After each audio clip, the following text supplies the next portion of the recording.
a todos, eu sou a Inês e hoje vou-vos falar sobre a unidade 6 do Manual de Economia A do 10º ano, que basicamente fala-nos sobre os rendimentos e a repartição dos rendimentos.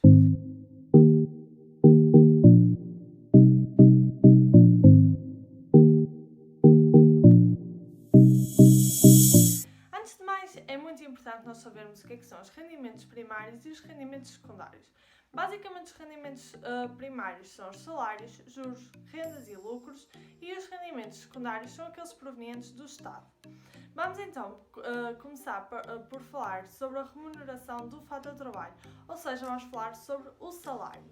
Podemos distinguir vários tipos de salários, nomeadamente o salário direto e o salário indireto. O salário direto são as remunerações, mais os impostos diretos, mais as contribuições sociais, e o salário indireto são as transferências do Estado. Podemos ainda distinguir o salário bruto e o salário líquido.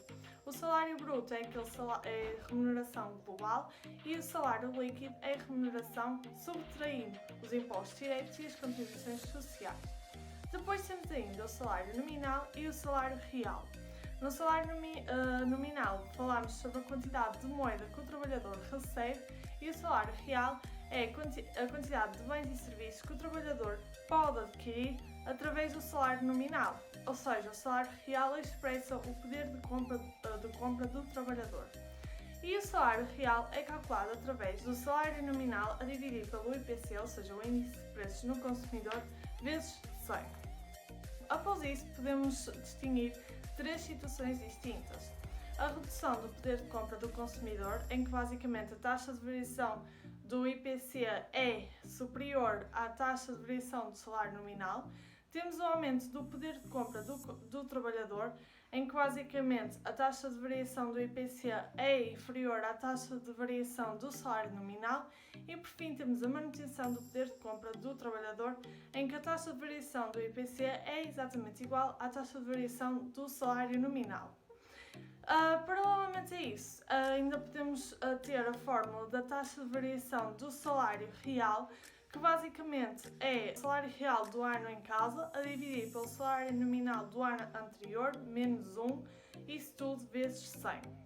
Agora vamos falar das desigualdades na repartição pessoal dos rendimentos.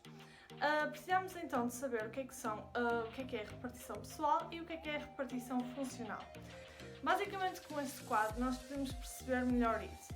Basicamente, a repartição pessoal é a soma das remunerações por famílias e a repartição funcional dos rendimentos é pelos salários, lucros, rendas e juros.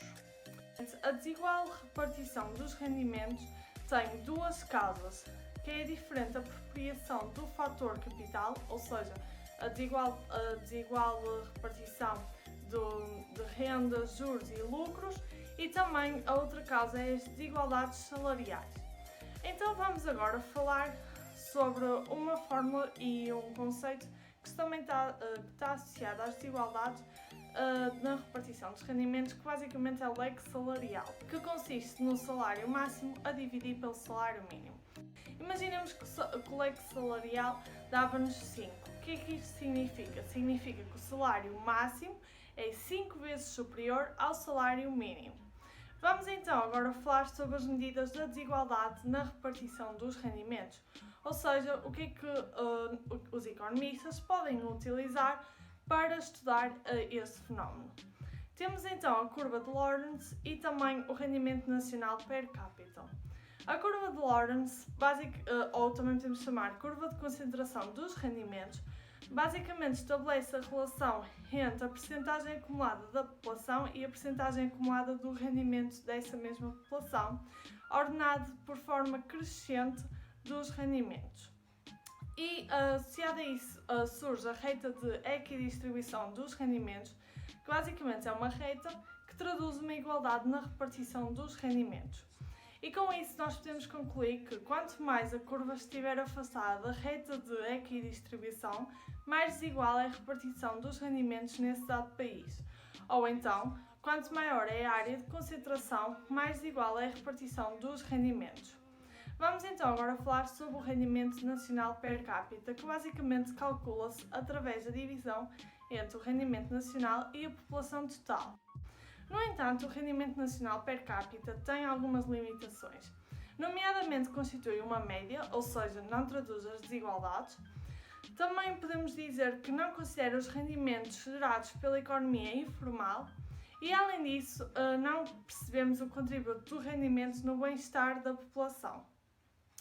Daí surge a redistribuição dos rendimentos, que basicamente é feita pelo Estado, em que a tarefa do Estado é garantir a equidade e a justiça distributiva.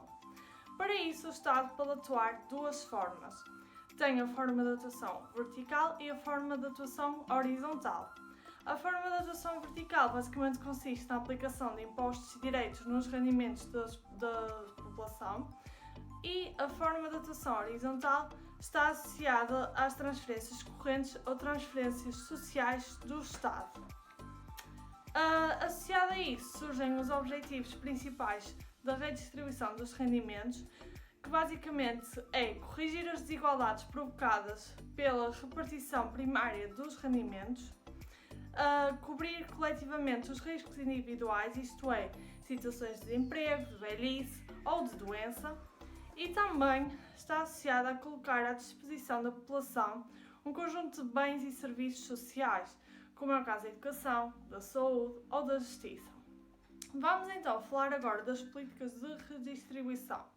Existem três políticas de redistribuição: a política de preços, a política fiscal e a política social. Basicamente, a política de preços está associada à aplicação de impostos indiretos sobre o preço de bens e serviços e também está associada à atribuição de subsídios a bens considerados de primeira necessidade. Penso que toda a gente sabe isto, mas exemplos de impostos indiretos temos o IVA, que é o Imposto sobre o Valor Acrescentado. Temos também, por exemplo, o ISV, Imposto sobre Veículos, ou o IUCL, Imposto Único de Circulação. Pronto, existem vários impostos indiretos. E depois temos a política fiscal, que basicamente está associada à aplicação de impostos diretos sobre o rendimento e o património das pessoas. Como impostos diretos temos o IRS e o IRC. E basicamente estes impostos são aplicados com taxas progressivas, ou seja, um trabalhador que recebe mais remuneração vai pagar um IRS mais alto, ou seja, um imposto direto mais alto do que aquele que tem uma remuneração mais baixa.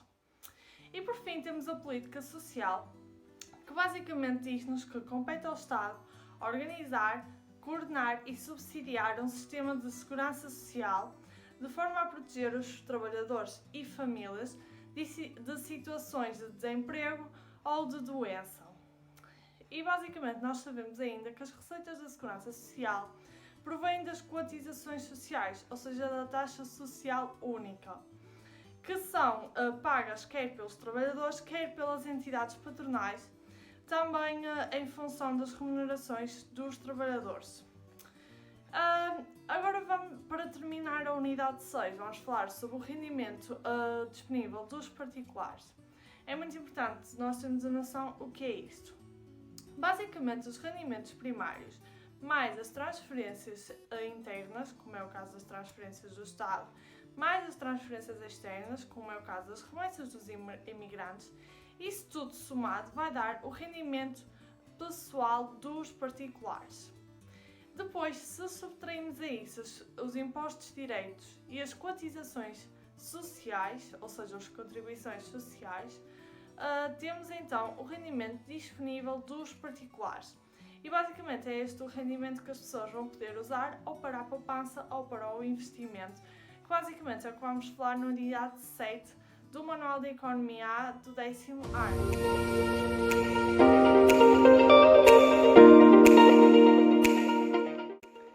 Termina assim o resumo da unidade 6, espero que tenha-vos ajudado e vemo-nos no próximo vídeo.